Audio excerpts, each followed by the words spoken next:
Okay, that is something I do now. I do magic, talk to sentient cuffs, kill jacked up beasts. You know what? I'll probably fly next. Across my roughly 3 hours of time spent hands-on with Forspoken, I arrived in a fantastical new world, battled a dragon, and took part in a prison break. This all sounds like it should be very exciting, but in truth, so far Forspoken feels like a game getting in its own way. The latest action RPG from Square Enix definitely does display some potential, thanks to a promising combat system that could become excitingly nuanced over time, but its opening sections sadly often feel uninspired.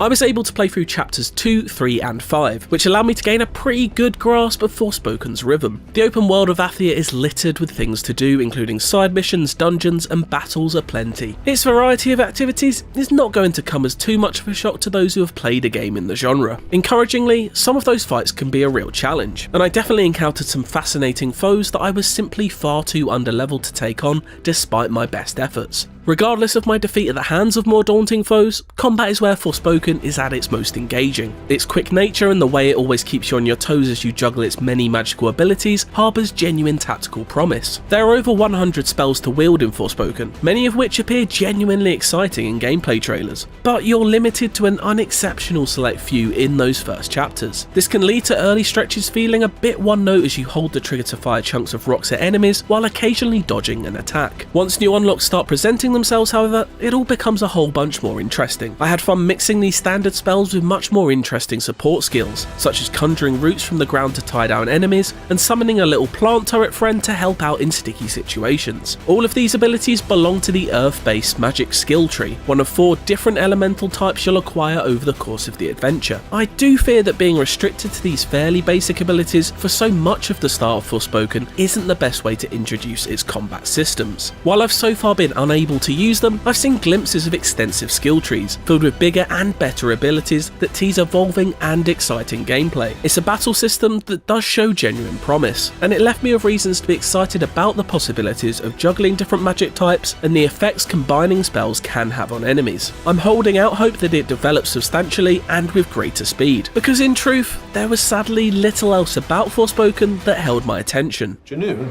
is part of Athia. I get it. Like New York City versus New York State.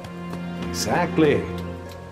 I think. The story is the age-old Alice in Wonderland, Wizard of Oz tale of a stranger being transported to a magical land and, presumably, leaving as their saviour. Protagonist Frey Holland is an abrasive character who doesn't have much time for anyone or the fish-out-of-water scenario she finds herself in. I have seen hints at her softening though, which hopefully points in the direction of an endearing character arc. She's capably portrayed by Ella Balinska, despite being saddled with a rather flaky script of which every other word appears to be This cannot be real. Dragon? What the was that? Hey, the you calling monster? Make this let go!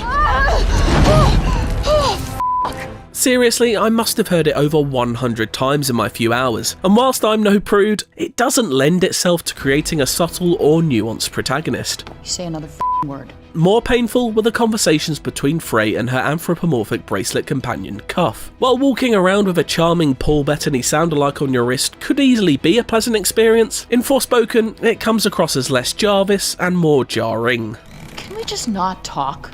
Fine. Fine by me. Suit yourself. I'd love a bit of silence. Further off-putting are the visuals of Forspoken, which certainly doesn't display the sort of graphical firepower you'd expect from a new-gen showcase, despite being on PS5 and PC exclusively. It just all feels quite barren and lifeless, an atmosphere especially highlighted in the city I spent a good chunk of my playtime in, a grey, anemic series of streets full of nondescript townfolk. It's also the location where I witnessed Forspoken commit its biggest crime so far, a frankly abysmal breed of auto-fail stealth mission that deserved to die with the PlayStation 2. You are safe now. Thanks.